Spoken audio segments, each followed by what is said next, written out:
Bon, première chose, merci d'être venus à tous les camarades CGT du Pas-de-Calais et du Nord, et à tous les salariés qui sont présents aujourd'hui, j'espère. Je pense qu'il y a encore des gens qui vont arriver. Donc on va faire un petit rappel de ce qui s'est passé depuis cette fameuse fête du cheval. Ça remonte au 9 février. Donc un escroc, un trafiquant, des patrons de voyous ont vendu du cheval pour du bœuf. Donc c'est scandaleux déjà, on ne pensait pas être touché. On a appris le 15 février que les ventes s'écroulaient de Frénor, c'est une catastrophe. Frénor allait être sauvé grâce au travail de tous, grâce à l'exportation en Allemagne. Et le 15 février, ça s'écroule. Alors le 18, le syndicat CGT réagit avec le CE. On dit qu'il faut faire quelque chose. On commence à mobiliser. On s'est rendu le 20 février à la préfecture. On a été reçu par un sous-fifre. On n'a pas vu le préfet. En gros, il ne pouvait rien faire. Il nous soutenait moralement. C'est très gentil. Deuxième catastrophe, le 21 février, on apprend qu'il y a du cheval dans le bœuf, dans les Lausanne Frénor. Le lendemain, on apprend dans Aldi, Allemagne, il y a du bœuf, du cheval. C'est compliqué avec le bœuf, le cheval, le porc. Donc il y a du bœuf, non, du porc. Bon, du cheval dans le même bœuf en Allemagne à Aldi. Donc le client s'arrête, du jour au lendemain, c'est une catastrophe. Et la confiance des consommateurs les consommateurs n'achètent plus de Lausanne, mais ça remonte quand même, on peut dire que ça remonte. Et troisième catastrophe, on a vu ça aussi, le froid. Frénor est arrêté à cause du froid depuis 3 jours. Et aussi à cause d'une suspicion de porc dans la viande de bœuf de l'autre fournisseur belge. Donc ça fait beaucoup. Alors comme on a été dans le tract à situation extraordinaire, il faut des réponses extraordinaires. C'est ce qu'on va demander au préfet.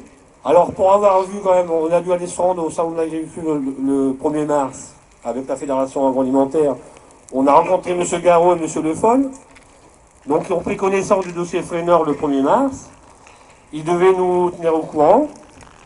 Le 6 mars, on s'est rendu au tribunal de commerce pour être en redressement judiciaire, pour pouvoir avoir les salaires de février.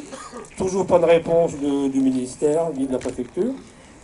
Donc on a décidé le lundi 11 mars, c'était 11 mars lundi.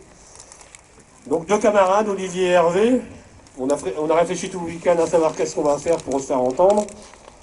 Et vu qu'on a un silo de 25 mètres de haut, les 2 camarades ont risqué leur vie pour faire venir le ministre. Donc 12 heures de présence du silo par une tempête glaciale.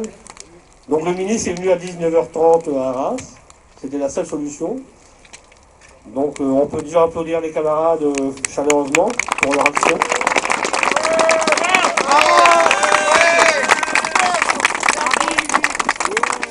C'est quand même grave d'en arriver là pour faire venir un ministre. Mais il est venu, M. Garot est très gentil. Il a eu l'honnêteté de nous dire qu'il n'y avait pas beaucoup de pouvoir, mais ça on savait déjà. Donc en gros un ministre ça ne sert pas à grand chose. Mais voilà, donc le point positif c'est que maintenant on est entendu et on a une réunion aujourd'hui. Le préfet a ordonné à M. Robin, le préfet du Pas-de-Calais, qui nous ignorait avec un certain mépris je pense. On le voit aujourd'hui à 11h. Maintenant il y a le dossier en main, il va devoir trouver des solutions. Et c'est pour ça qu'il faut qu'on soit mobilisés tous ensemble, les 120 salariés à chaque fois. Si on fait des actions, il faudra être présent tout le temps. Parce qu'on ne gagnera pas s'il n'y a pas de rapport de force. Donc aujourd'hui, on peut être satisfait, il y a beaucoup de monde. On va se rendre vers le préfet. On veut du concret aujourd'hui. On va sortir de la réunion, j'espère qu'on aura du concret. Dans l'urgence, il nous faut à tout prix trouver une solution. D'abord pour nos salaires de mars. Et aussi pour Frédor, il nous faut de la trésorerie. C'est pas compliqué, il faut un peu d'argent. On ne demande pas la mer à beurre. Et en plus, on ne demande pas qu'on nous donne de l'argent, qu'on nous l'avance. Et si on nous laisse travailler tous ensemble, on va rembourser cet argent. Parce que Frénor doit continuer. On ne peut pas laisser Frénor, 123 salariés. Après ce qui s'est passé sur la Rajoie, après Meryl Fiber, après les camarades ici présents de Dougrincourt, ça fait 600 ou 700 ouvriers sur le carreau depuis 6 mois. Et je ne sais pas combien de travailleurs ont retrouvé du travail aujourd'hui. Les camarades de nous, est-ce que vous avez retrouvé un travail? Donc, c'est une catastrophe. Donc, on doit se battre pour garder notre entreprise parce qu'on est victime. On est victime de patrons voyous, du système capitaliste, du profit à tout prix. Hein. On n'aura pas sur l'autel du profit, on va se battre, et tous ensemble. Donc, et pour cela, il faut continuer l'occupation d'entreprise. Donc, je fais un appel aussi à des volontaires pour l'occupation. On peut occuper jour et nuit, donc il faut se réveiller. Et plus on est de monde, plus les tours sont courts. On peut y faire 8 heures, on peut faire 4 heures chacun. Donc il faut, après la préfecture, je pense qu'il faudra chacun s'inscrire pour faire des tours de garde. Parce qu'il faut garder l'usine. C'est pas qu'on ait peur que l'employeur se barre avec les machines, mais on a surtout peur que les fournisseurs viendraient. Et symboliquement, il faut qu'on garde l'entreprise. Et même, quoi qu'il arrive, on restera ici. Même si on aurait une liquidation judiciaire, on restera ici, on se battra jusqu'au bout. On fera des actions fortes. Il faut réfléchir tous ensemble à faire des actions très impressionnantes. On est populaire, on a le soutien de la population. Donc il faut continuer dans ce sens-là, avoir le soutien. Et je rappelle, moi j'ai fait le point ce matin avec la direction, il y a des clients. Lidl reprend ses commandes comme avant la crise. Auchan commande, Monoprix, il y a plein de travail. Mais le problème, si on n'a pas de viande pour faire la sauce bolognaise, on ne peut pas travailler. Donc il nous faut à tout prix une aide de l'état d'urgence pour continuer à travailler et rembourser nos dettes, et surtout les dettes sociales, parce que le million de dettes sociales qu'on a, on doit le rembourser en travaillant, parce que c'est notre salaire différé, c'est nos retraites et c'est notre sécurité sociale. Donc on va travailler, hein, et la seule richesse c'est le travail, on sait tous. Donc je vous propose qu'on démarre tranquillement pour aller à la préfecture, en cortège, en voiture, on va prendre son temps, on est escorté par la police. Et on va se rendre à la préfecture, on est reçu par le préfet à 11 h. Et j'espère que vous n'aurez pas trop froid. On fera ce qu'il faut, et si vous pouvez chanter et mettre un peu d'ambiance pour nous soutenir pendant la réunion. Donc, et aussi, on appelle aussi à la solidarité de tout le monde. Hein. La lutte va être longue. Voilà, donc, est-ce que quelqu'un veut prendre la parole pour ajouter quelque chose? Ouais, simplement pour vous réaffirmer le soutien total de l'Union départementale. Nous, on sera présents aux côtés des salariés en lutte. On relaiera toutes les actions que vous déciderez. On vous appuiera. On fera marcher notre service communication, j'ai envie de dire ça comme ça. Et on fera en sorte que le mouvement autour de vous grossisse avec toutes les entreprises autour et du département. Voilà. Mais en tout cas, le soutien complet de l'Union départementale. Et je vais pas parler à leur place, mais il y a plusieurs représentants d'union locale, là, du Béthunois, du Liévinois, etc. Et je pense qu'eux également, ils seront toujours à vos côtés. Ouais. Ouais. Tous ensemble, ouais. Tous ensemble, ouais.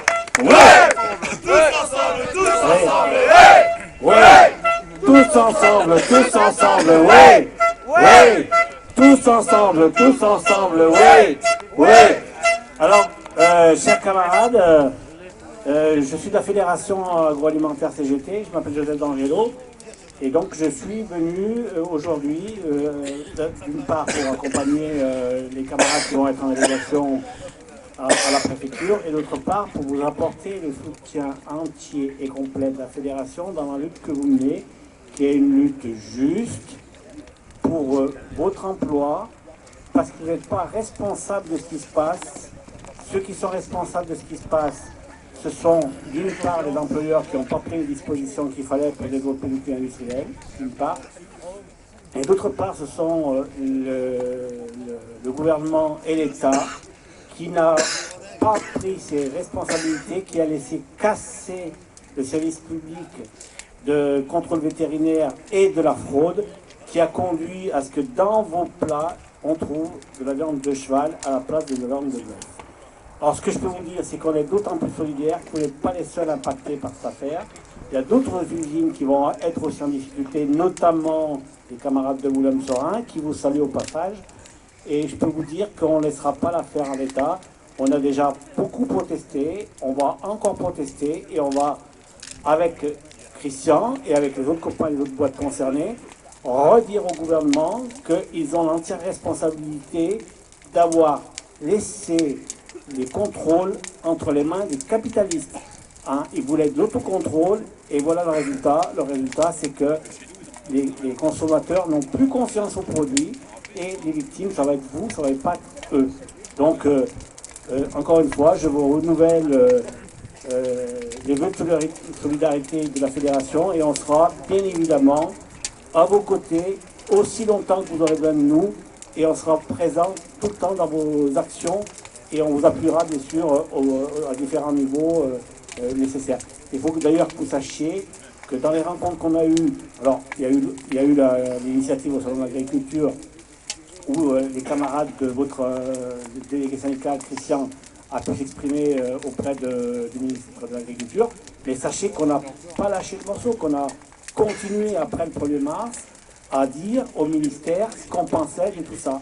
Et ce qu'on pense de tout ça, c'est que c'est une honte qu'aujourd'hui, on s'aperçoive, alors qu'il y a des trafics qui existent depuis des années, qu'on s'aperçoive qu'il y a des gens qui magouillent dans notre dos et qui trompent les consommateurs, et que c'est encore les salariés qui vont payer la note.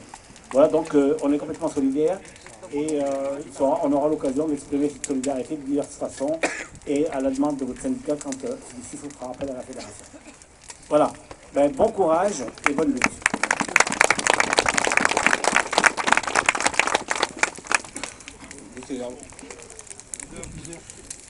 Donc je vous propose qu'on va se préparer ensemble. On fait du covoiturage si vous voulez, chacun prend sa voiture, on s'organise. On va suivre la voiture sono de la CGT. On va prendre son temps. Il faut rester tous ensemble, surtout, je pense qu'on est escorté par la police aujourd'hui, donc ça va aller mieux. On va se garer au parking comme l'autre fois qu'on avait fait, on se rendra à pied à la préfecture. Donc il faut prendre la banderole. Et les drapeaux. Et vous restez devant.